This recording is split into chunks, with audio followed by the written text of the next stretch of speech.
شریعت کے اس مسئلے کی روشنی میں کہ اگر کسی پر قضا کا بوجھ ہے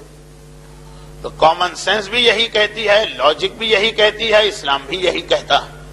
کہ پہلے قضا کے بوجھ کو اتارے، اس کے بعد پھر سنت اور ثواب کے راستے پہ قدم آگے بڑھائے۔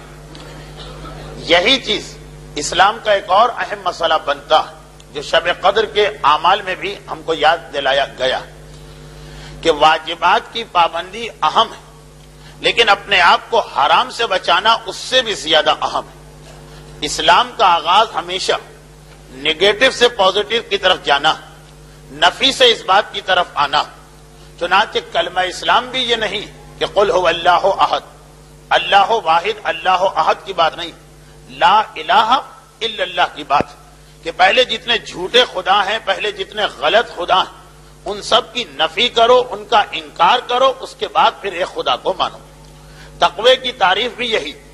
کہ پہلے اپنے آپ کو حرام چیزوں سے بچاؤ اور اس کے بعد پھر واجبات اور نیکیوں کے راستے پہ آؤ۔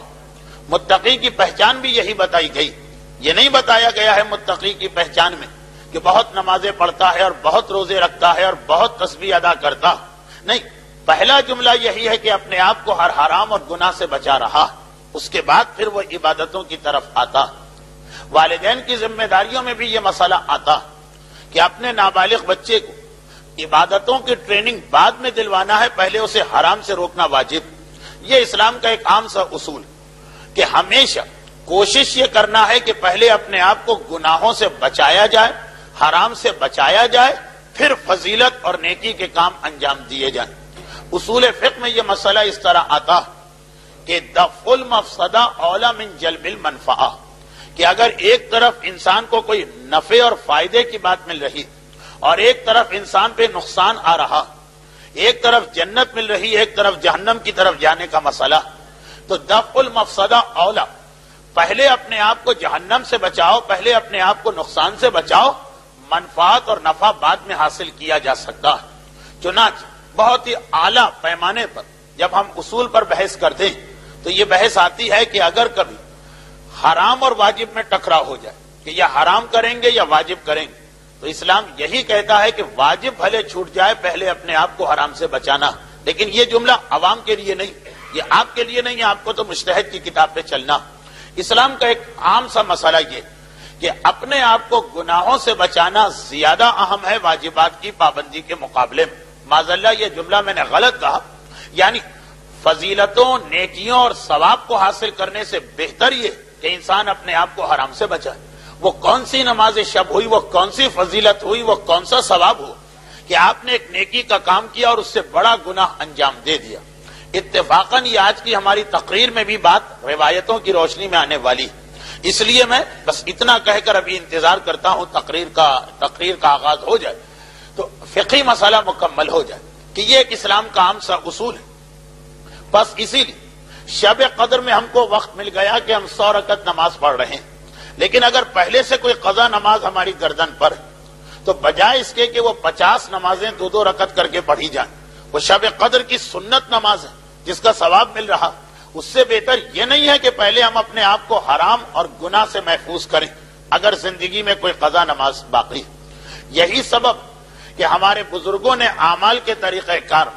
وہ 50 نمازیں 2 رکعت والی نکال دی اور کہا ہے کہ اسی کے برابر 100 یا 102 رکعت قضا نماز انجام دے دو، اور وہ پھر امام کا وعدہ بھی کہ اس صورت میں اس کا بھی ثواب مل گیا اور اس کا بھی ثواب مل گیا۔ لیکن ویسے اعمال کی کتابوں میں اگر آپ دیکھیں تو بنیادی طور پہ شب قدر میں 6 رکعت نماز پڑھنے کا کوئی خاص حکم نہیں آیا۔ لوگ سمجھتے ہیں کہ شاید جس طرح عمل قرآن کے سورہ عنکبوت اور سورہ روم کی تلاوت، جوشن کبیر کا پڑھنا، یہ سب جس طرح امام نے آج کے عمل میں بتایا تو یہ بھی امام نے کہا ہوگا کہ 6 دن کی قضاء عمری انجام دو۔ جی نہیں، امام نے کہا ہے 100 رکعت سنت نماز پڑھو، پھر اس کو اس مسئلے سے ملا لیا گیا کہ جس پر قضا کا بوجھ ہے وہ پہلے قضا نماز کو ادا کرے، تو اس اعتبار سے ہم قضاء عمری کی نماز پڑھتے ہیں۔ شب قدر کے لیے کوئی خاص حکم اور مسئلہ نہیں، لیکن یہاں بھی لوگوں کے ذہن میں شیطان نے الجھاوا پیدا کر دیا۔ ایک کثیر تعداد ایسے مومنین کرام کی، میں نے کہا کہ شاید یہ یہاں کا مسئلہ نہ ہو جو مجمع میرے سامنے، لیکن ہیں ایسے مومنین کرام جن کا یہ خیال ہے کہ اگر شب قدر 100 رکعت قضاء عمری کی نماز پڑھ لی جائے تو پھر ساری زندگی کی قضا نمازیں معاف ہو جاتی ہیں۔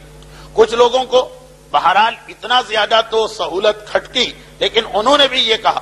کہ 100 رکعت قضاء عمری کی نماز پڑھ لو تو سارا سال تو نہیں مگر گزشتہ سال کی ساری قضاء عمری کی نمازیں معاف ہو جاتی ہیں۔ نمازیں جو قضا ہو جائیں اس میں اسلام کے پاس کوئی شارٹ کٹ نہیں، جو واجب عبادتیں قضا ہوتی جتنی قضا ہے اتنا ہی آپ کو انجام دینا پڑے گا۔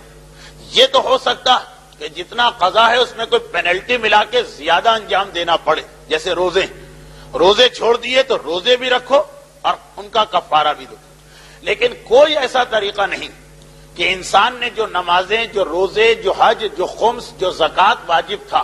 اور اس کو ادا نہیں کیا، کوئی ایسا طریقہ نہیں کہ اس کے اندر شارٹ کٹ کے ذریعے سے ان چیزوں کو انسان ادا کر لے۔ حتیٰ یہ کہ اگر کسی پر 1000 قضا نمازیں باقی اور وہ 999 نمازیں بھی پڑھ لے تب بھی وہ جو ایک آخری نماز